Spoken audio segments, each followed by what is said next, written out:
Excited nga ako ngayon kasi may pupuntahan tayong event. Dito nga pala yun sa EDSA Shangri-La. Oh, grabe naman, napaka-fresh ng person na yan, no? Bago nga pala mag-start ang event ay uminom muna kami. Ay, hindi pala kami umiinom. So naglaro muna kami kasi sabi nila may mga prizes daw kapag nanalo kami. Syempre, sino ba namang ayaw ng prize, diba? Grabe, ang dami ko na-meet ng mga influencers dito. Nakakaaliw din yung mga pinapalaro nila sa amin. Akalain nyo yun, nanalo tayo. Dahil dyan, may prize tayo, syempre. At alam nyo ba, i-reveal na ang bagong endorser ng GameZone. At for sure, kilala nyo siya. At ayan na nga, nag-start na yung event at ang gaganda ng mga nagpa-perform. At eto na, ni-reveal na ang official logo ng GameZone. At para sa big reveal, si Meme Vice ang bagong endorser ng GameZone. Grabe, nakaka-starstruck talaga siya. Parang dati lang napapanood ko lang siya sa TV. Kaya naman congrats GameZone at Vice ganda. Nag-enjoy talaga ako ngayong gabi at tignan nyo naman, napakasarap ng pagkain. Eto nga pala yung mga ka-seatmate ko guys, sobrang pogi at gaganda nila, grabe. At sobrang babait din. At syempre, in-enjoy na namin yung buong gabi. Tara, samahan nyo ako yan, box ang mga pinadala ni GameZone. Unahin na natin dito sa kulay red. Ang laman nito ay ang mga makeup na galing sa Vice Cosmetics. Next naman na yan, box natin na yung kulay black. Grabe naman yung packaging nito, napakamamahalin. Charan! Ayan, grabe, may pa-wine pa sila at wine glass. So yun lang naman at matutulog na ako guys. Good night, bye! Nakikiramay po ako sa pagkawala ng asawa niyo. Masakit para sa amin ang pagkawala niya. Kailan pala namin makukuha yung mga ipapamana niya sa amin? Ipaprocess pa po namin yun, ma'am. I-update na lang po namin kayo. Sige po, attorney. Sakit ng pagkawala niya. Nay, tignan mo, may medal ako. Oh, ano namang paki ko dyan? Di ka ba proud sa akin? Hindi.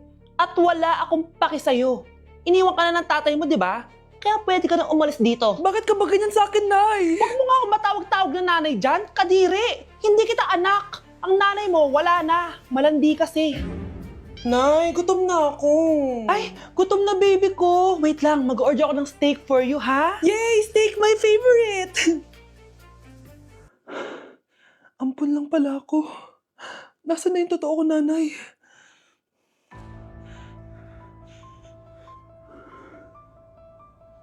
Tulog sila.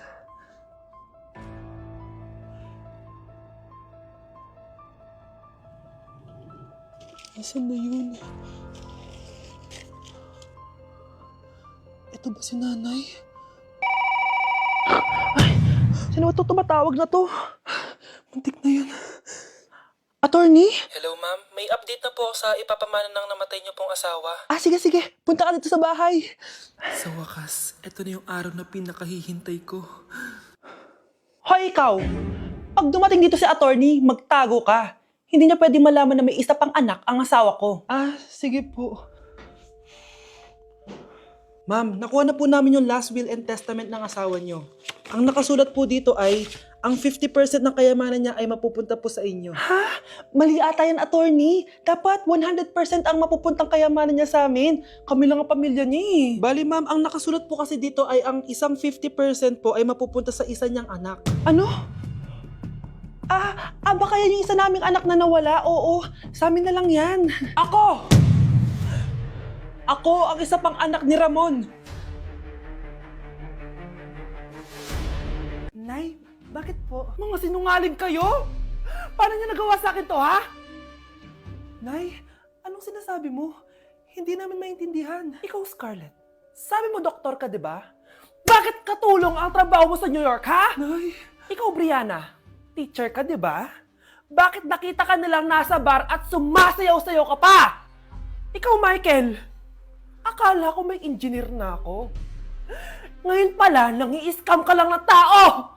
Bakit niyo tinago sa akin to, ha? Nay, hindi kasi ako nakapasa bilang nurse sa New York. Sabi nila, mas magaling kasi talaga si Brianna compare sa akin. Kaya rumakit muna ako bilang katulong para makapag-aral ulit. Oo, Nay, sumasayaw ako sa bar. Pero di ko binibenta ang katawan ko. Kailangan ko lang yung pera para makagraduate na ako bilang teacher. Ayoko na kasi manghingi sa'yo eh. Ang baba kasi ng sweldo ng engineer, Nay, kaya humanap ako ng paraan para kumita ng pera. Alam ko mali ang pagiging scammer pero yun ang bumuhay sa akin, Nay. Mga anak! Sana sinabi niyo sa akin! Pamilya tayo dito, diba? Magtutulungan tayo! Bakit tinago niyo sa akin? Natakot kasi kami, Nay, na baka ma-disappoint ka namin.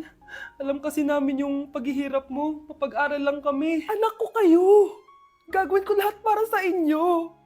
Sa tingin nyo ba hindi ko kayo tatanggapin, ha? Kaya itigil nyo na yung mga ginagawa nyo. Lalo ka na, Miguel! Opo, Nay. Sama-sama tayong bumangon. Nay, sorry. Wow, ang sweet naman. Isa ka pa. Gusto mo talaga masira tong pamilya namin, no? Lumayas ka dito, pamilyang peke! Ano? Palibhasa, di ka mahal ng pamilya mo. Mga ate, kuya, proud pa rin kami sa inyo. Mga anak, simula ngayon, sama-sama na tayo, ha? Walang iwanan at walang magtatago, ha? Promise? Promise, Nay. Hindi na kami magtatago.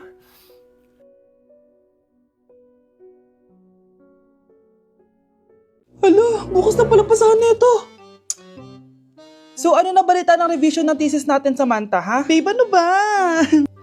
So ano na balita sa revision ng thesis natin, Samantha, ha? Hala, di ko pa nagagawa yung thesis namin.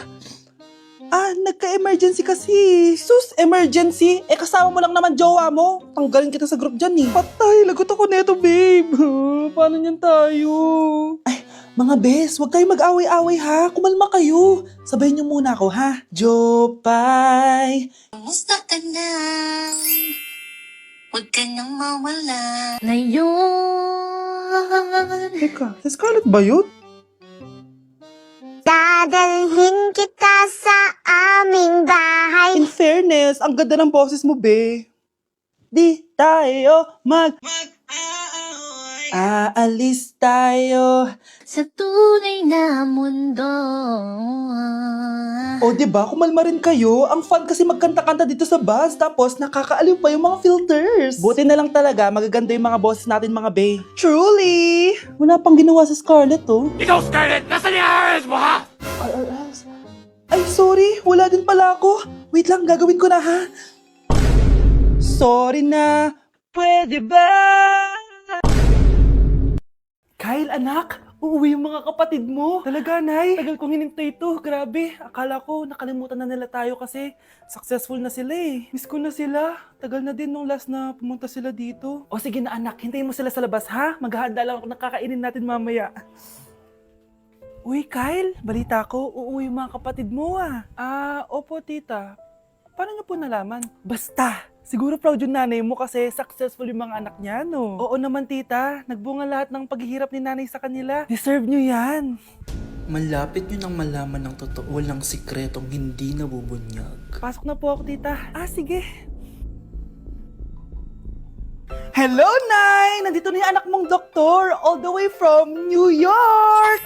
Hi, Nay! Nandito na yung anak mong teacher all the way from Central Elementary School! Hello, Nay! Nandito na yung anak mong engineer! Naiyak naman ako. Nakumpleto din kayo magkakapatid. Sana nakikita to ng tatay niyo. Masaya ako na nandito kayo, ate, kuya. Sana maging successful din ako na kagaya niyo. O siya na, kumain na kayo ha. Galing pa kayo sa malalayo eh. Wow naman, Mare. Bigatin na yung mga anak mo. Saya-saya. Oo naman, Mare. Ilang taon din akong kumayod para mapagtapos lang sila.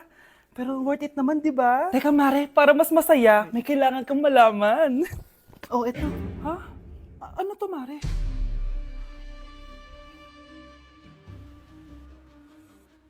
Nay, bakit po? Mga sinungaling kayo? Paano niyo nagawa sa akin to, ha?